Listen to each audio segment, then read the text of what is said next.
Well, thank you very much for coming or coming back for some of you. Um, so we're going to do this thing. It's going to take about 45 minutes at the most because at 6 o'clock I have a Chinese class, so anyway I have to go. But okay, as the title says here, this is about a systems approach to changing administration in public organizations. Okay. This is in connection with Ulab, which you see at the top, Presencing Institute, which is Otto Scharmer's project, actually. He wrote this book in the early 2000s about Theory U, and now this has turned into a global movement where every year is about 400, this year with 400 teams all over the planet working on different projects. It could be about education, it could be about social change, it could be about communities. And we decided actually in December to submit the idea of a project regarding changing administration in public organizations.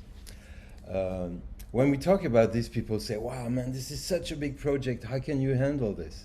And actually, that's the beauty of the system approach to this, because many of the people that are here today are already familiar with system approach, which is by definition emergent and unpredictable.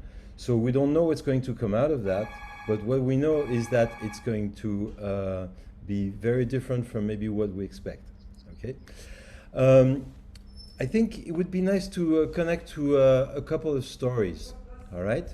And I want to tell you my story because I started working with institutions in about 2006 or something like this. And at the time, most of the work we had to do, I had to do, me and my colleagues, was about ensuring that people were following the rules and with a little motivation and some leadership models from the 1990s. And everything was kind of fine, you know. And then over time, there was a change. Uh, there was a change because, for instance, trust started disappearing. Um, all of a sudden, we had to fill Excel sheets where we said who we met and when we met them. And sometimes this Excel sheet that was given to us after we had met the people, but we're not allowed to say that. So sometimes we have to lie about the fact that actually the meeting occurred after the date because otherwise it doesn't work. And then we saw this increase in bureaucracy, and in the end what we saw also is that the context in which we were working was changing. We're not working just only on making sure that people were effective in compliance, we were trying to make sure that people were not burning out. There was a huge amount of stress that has been increasing over time. And at the same time, we realized that this is not what anybody wanted. Nobody wanted that, but still there was the result we came up with. So maybe Julie, you want to share your own story? Yes. So my own story is actually I joined as well in 2005 the European institutions, and when I joined, I was really like passionate already about the European project. So I was looking for the same passion around me. And when I arrived, I have been struck. I was really struck by the I would say the culture in the house and the fact that people were a bit sad and looking a bit depressed. I was thinking that maybe it was because of Brussels and the gray sky, and actually I realized that no, Brussels is a great city, and we can really enjoy being in the center of Europe and traveling as much as we want, etc. So I don't think the problem is Brussels. The European institutions would be in Nice, in the south of France. I think the mood would be the same. The problem is not the people, the problem is the system. And so I of course decided that I would stay in the system to get to know it better and to try to understand what were, you know, in a way, the conditions that were making people so sad and gray in a way. So my first interest was in a way to try to find out what was causing this waste, in a way, waste of passion for the European project. So that's a bit the path I followed until I discovered that there were many other ways to make Europe vibrant and to appreciate collaboration, diversity of people inside the house, and so my goal when joining this project was to continue discovering the way to bring again the passion to the European institutions for the European project. That's my story basically. Yeah, that's interesting. Thank you. Because, of course, also in the course of meeting hundreds and thousands of people over the years, we also see that we're not the only ones with stories. Everyone has stories, dozens of stories, and so everyone sees reasons for real change. But we also see that the conventional attempt to increase efficiency do not seem to work. And then at the same time, as I said earlier, there are many of us here that are system people. So there is more to this that are individual challenges, daily challenges. And then we started looking at the bigger pictures, and we saw opportunities. And that's when, everything started fitting together, because that's when Ulab came up, send me an email saying, would you like to participate in one of our Ulabs? This is also at the beginning of the week, we had a long conversation with Dave Snowden, and he's very interested in collaborating with us. And so we're getting support from places where we never expected we would get support. And now we are here with you, and what we wish to do is actually to co-create a shared vision through an emergent process. And of course, it's an emergent process, so definitely it has to be counterintuitive. So again, be ready for some surprises.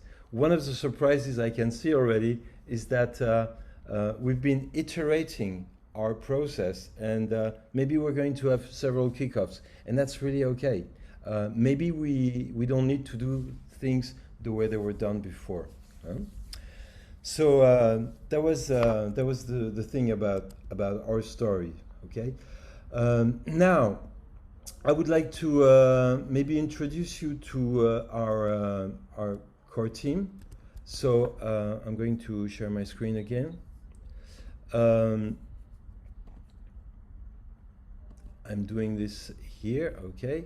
And I know some of you would like to join the core team, so of course it's not definitive. It's just for the moment. Absolutely, it's a picture of us right now. We're showing you a picture of us, huh? Okay, so some of us are not here right now because some of us are not even on the road like Julie. They're really in places where they're stuck, so in other meetings. But there is our colleague Bess Tonhouse, who some of you probably already know and already heard, like myself, and like Marc Rohr, who's based in Luxembourg.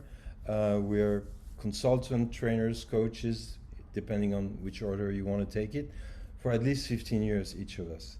And then there's Julie. Maybe you want to say a few words about yourself?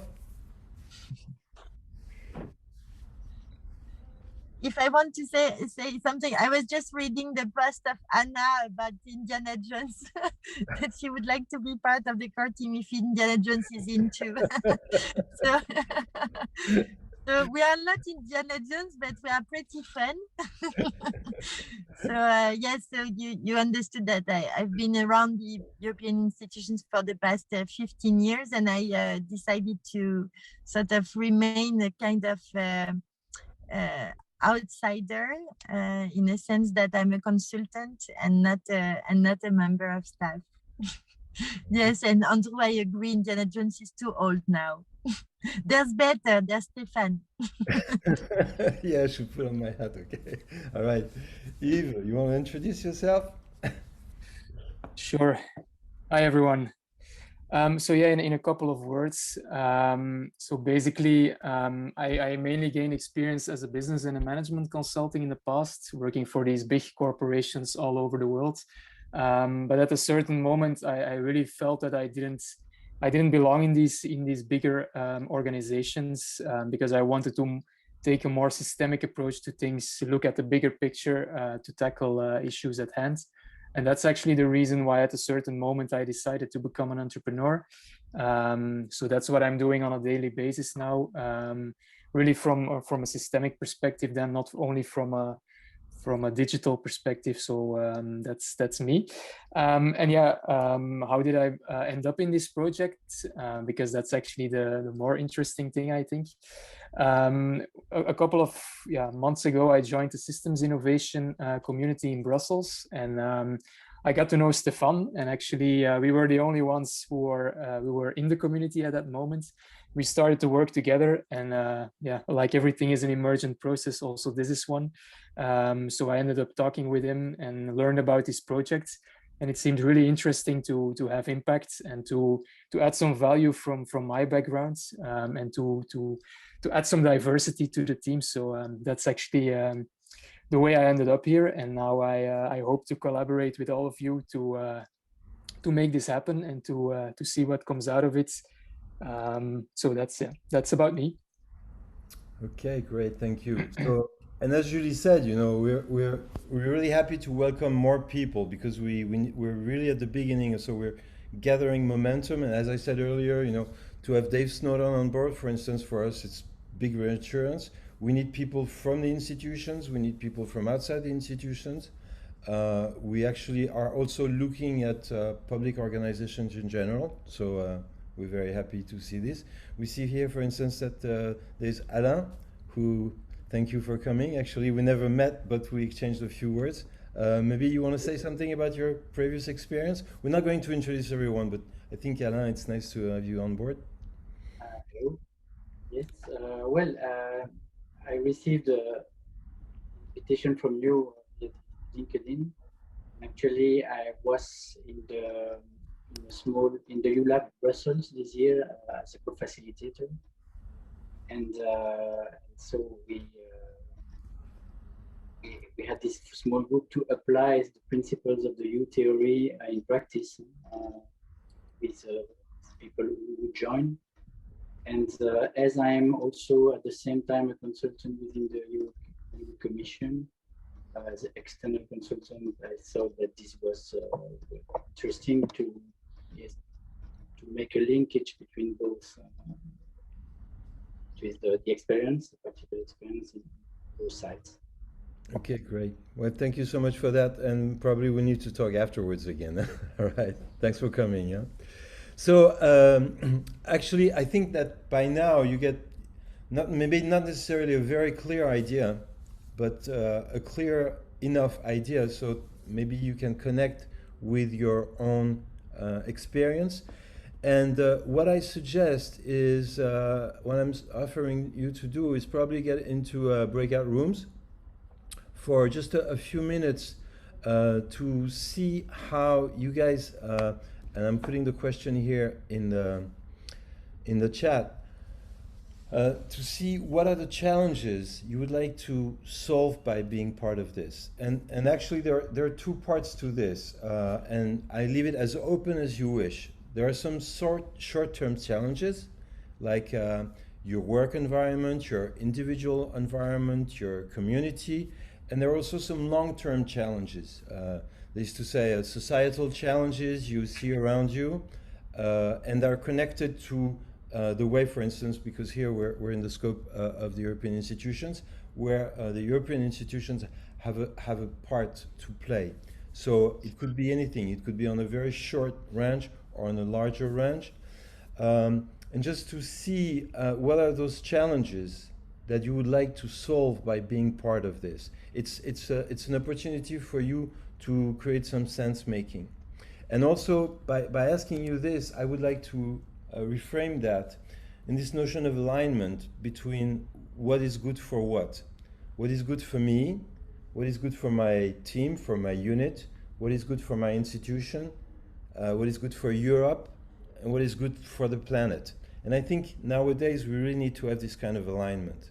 So to be able for you to keep that in consideration, because very often we see that maybe some of the dots are taken care of, but maybe the individual is not, or maybe the planet is not.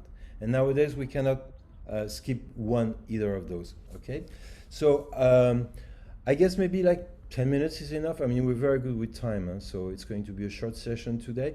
So I'm going to make let's say three breakout rooms. Sounds good?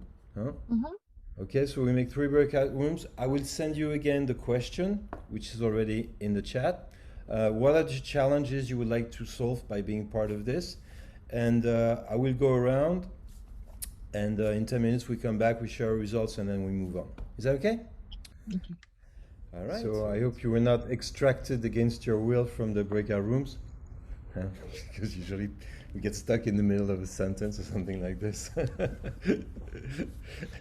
The idea being you give 10 minutes, but you know it's going to be 15, you know, and then it's going to be too short anyway. Okay, maybe a couple of sentences from each of the breakout rooms to say, you know, to share the main ideas. Who would like to? I can start. Yeah. I mean, I will do it in 30 seconds. So we had a kind of interesting discussions. It was on different levels. Speak a little louder. I cannot hear you very well. Like this is better? Yeah, Yes. Okay, sorry. So it was on different level of perspective. One was really about, I would say, practical items, where it's about, you know, really how can we increase better communication, not using the emails, for instance, or also way to work, because the point is that we will come back from in the office at the moment. What did we learn now, in fact, that we can reuse afterwards, and see what is, I would say, that we can remove. That's one thing.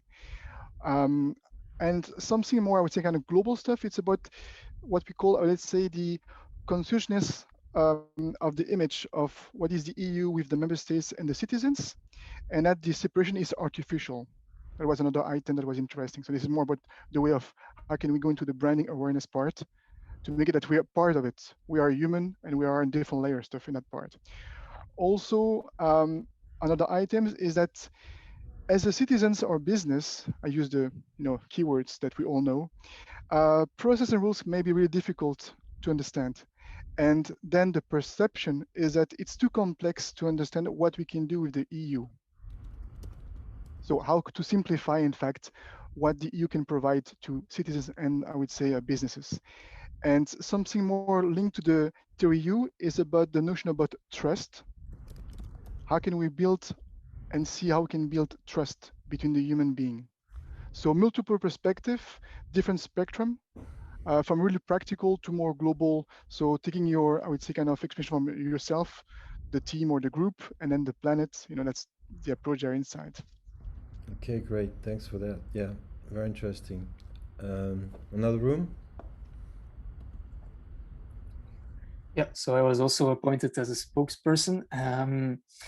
So I had the pleasure to have a conversation with Cecile, with Anne, and with Jamie, if I'm pronouncing that correctly. Actually, it was a very diversified input as well.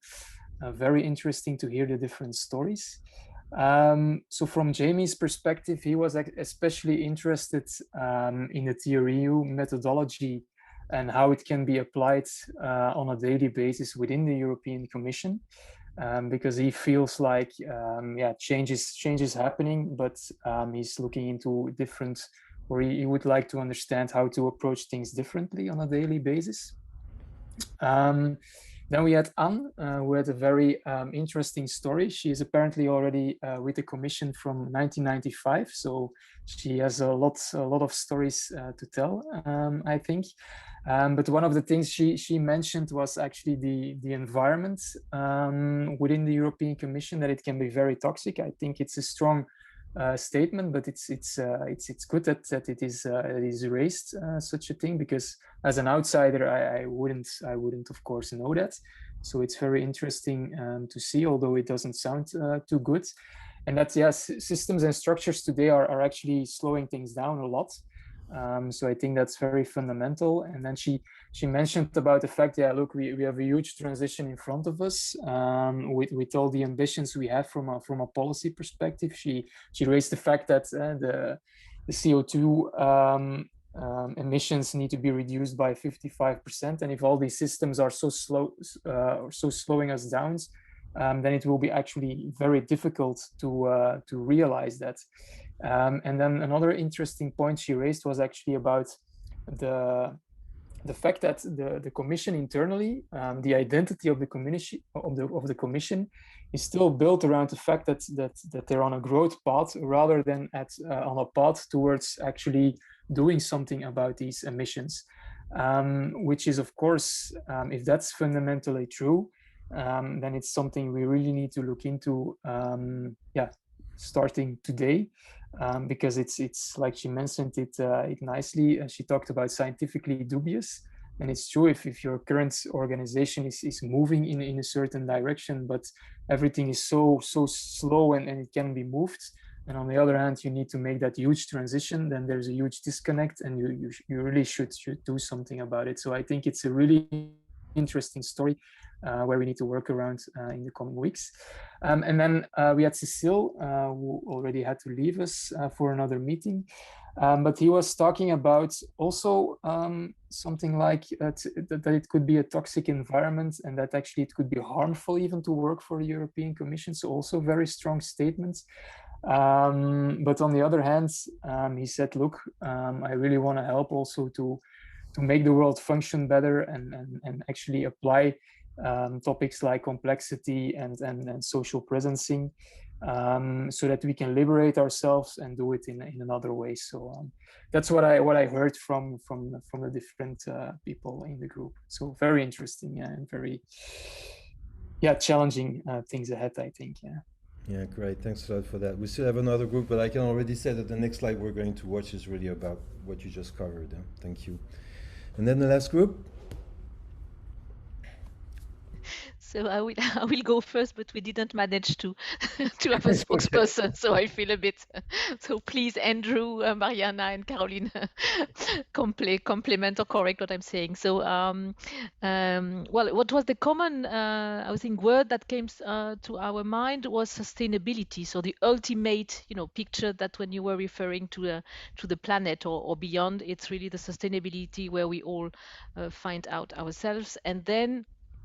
From different perspectives, starting from the willingness to change our working environment, to make collaboration, cooperation more obvious, to use communication as a tool to progress together.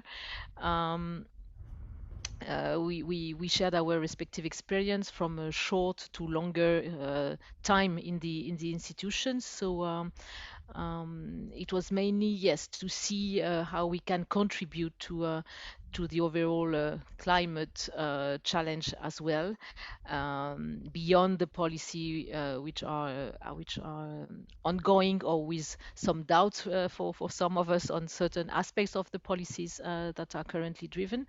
We had also, I think I have heard as well, echoes that some of us might need some energy to be able to go with all this project, because I think our conviction as citizens as well are so deeply ingrained that it also takes a lot of energy out of ourselves.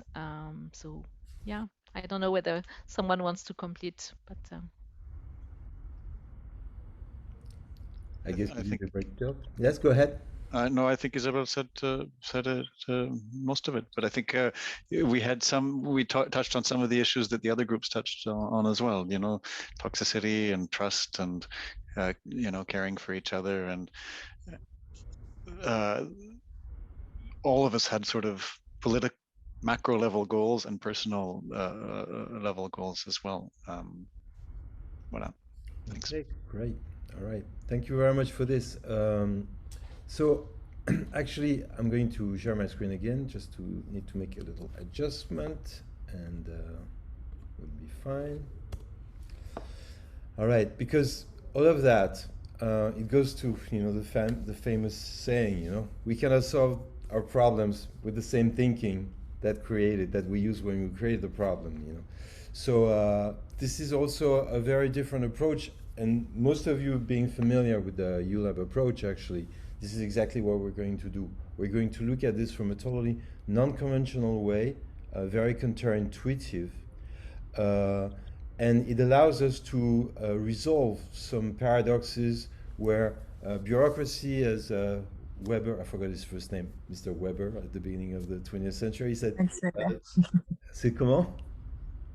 C'est Max Weber, no? Max, yeah, that's Max. Sorry, Max.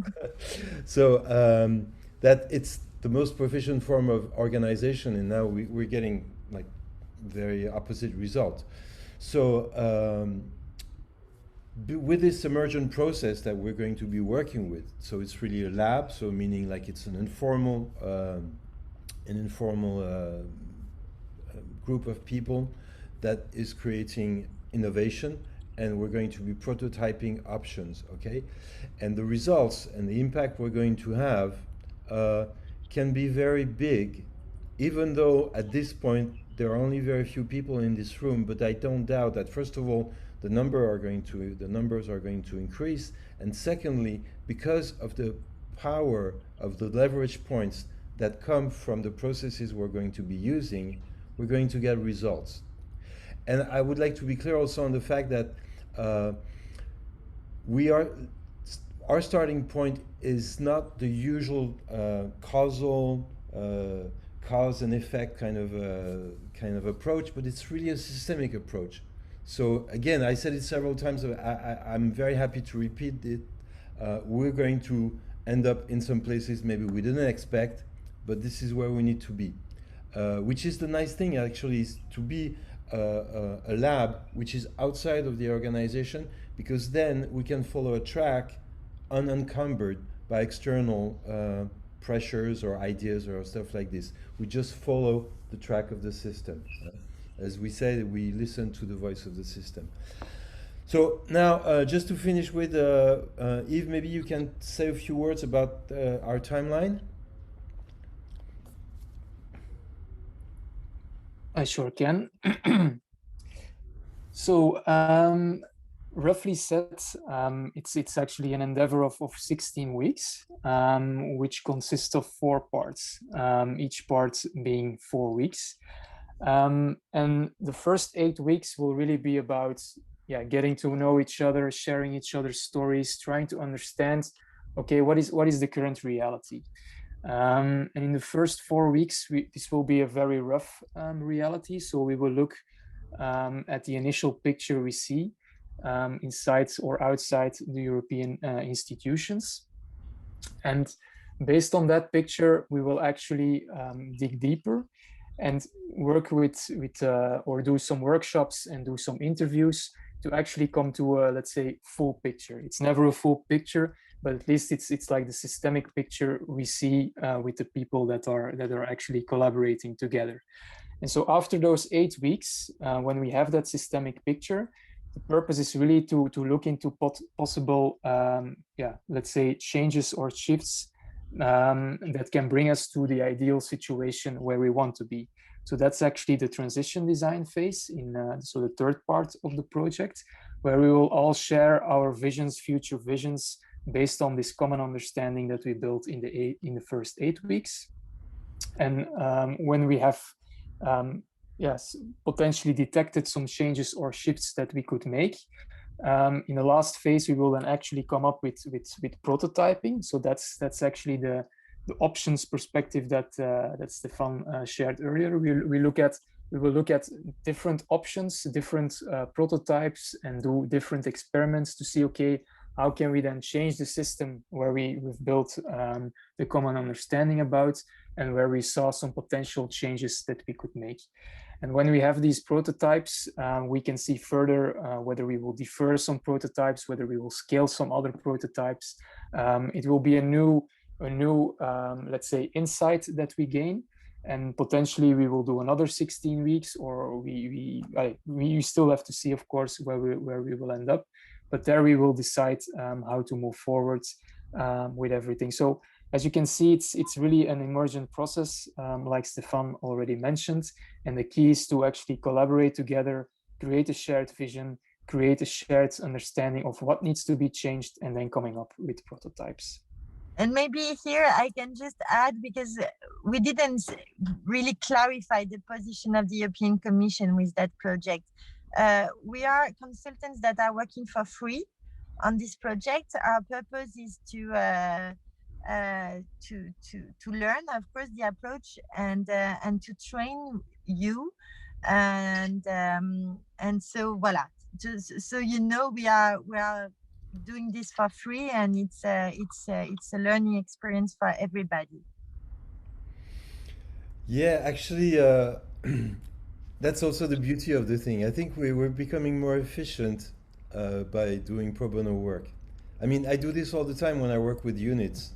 Uh, I do calls after the fact, you know, calls are not paid, you know, but this is where you get the good stuff.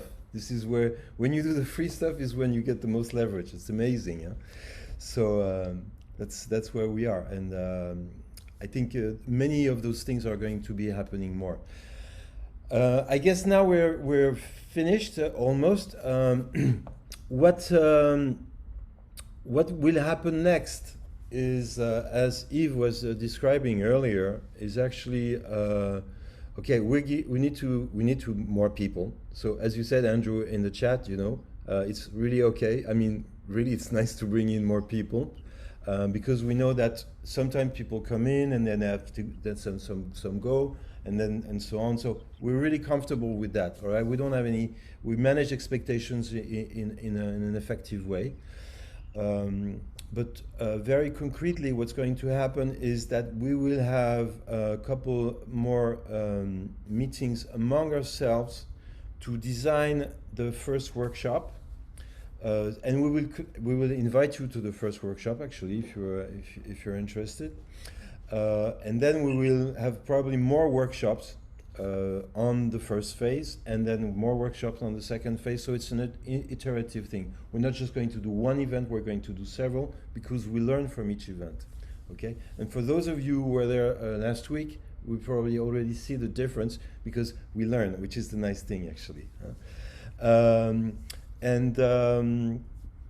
So we will get in touch with you as soon as we know more about the future dates, and we will offer you some opportunities to join us for those workshops. In the meantime, don't hesitate to bring in more people. For the core team, it could be for any team, for the extended team also. Really, the work of the core team right now is communications, I would say. Because in terms of design, I mean, we're very happy to have some people with us who have experience in managing workshops, because we may need that actually to run more workshops than we expected, and then we go from there. All right. Any of you feel interested? I mean, it's just like a poll, you know. I'm not asking you to commit, but any of you feel interested in joining for the next for the whole process, just in case? All right. Okay, so we got several. Ralph is looking at his screen, but I know it's going to be there. Hello. Yes. We didn't send the invitation yet for Sutra, the platform where you have all the resources, because we will do it during this weekend. You will have the invitation. So you will see it's you will find a lot of material there to learn as well, if you want to learn on your own. Yeah. And no worries also about being familiar with the theory U, because once you're in the workshop, you don't need to know anything. You just need to be there. It's an experiential thing, you know? So it's not about learning stuff. It's about experiencing. It's about being there. So we're not asking anybody here to read theory U or an excerpt of theory U. But you will learn for sure. You will learn many yes, things. you will learn, definitely. But we know time is precious. It's 17:53. We have 2 more minutes. Anything you would like to add? Anybody, any one of you? Andrew? Just in terms of the notion of bringing more people into this community, it's important from my, I mean, not to preach to the converted, not only to preach to the converted, and probably people are here are somehow self-selecting, and we may consider ourselves, you know, agents of change and that sort of and that sort of thing with a mandate. But again, when you talk about change management and systems towards systems thinking and whatnot, how then do we apply this and get, you know, and get more and more and more people on board, and then that becomes a force.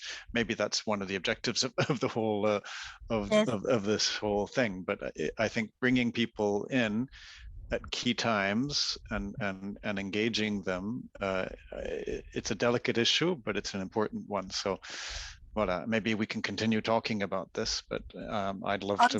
Andrew, so you know, it's not the only initiative taking place at the moment in the domain of system innovation. We, for instance, in HRB3, we have created a note for the cabinet because there is an interest for that at high level, coming directly from the president, van der Leyen.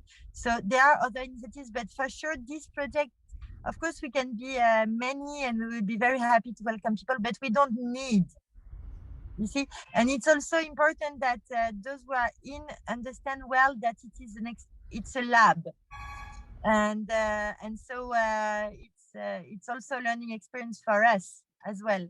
Okay. The core team. So, voilà. We need people that are nice. Okay, great. Well, I think we're done. As Julie said, we will send you the link to Sutra. It's very easy to use. Really, it's very easy to use, and you get to meet interesting people over there. We're very much aware also of everyone's time constraint, so we're not going to take time of you which is unnecessary. But then again, thank you very much for your time today, and we'll see you soon. And don't hesitate to send emails, ask questions. We are here for that. Huh? Thank you. Thank you so much. Thank you very much. Thanks, everyone. Have a good Thank weekend. you. Thank you. Weekend. Bye. Have a nice weekend. Bye. Bye-bye. Yeah. Bye-bye.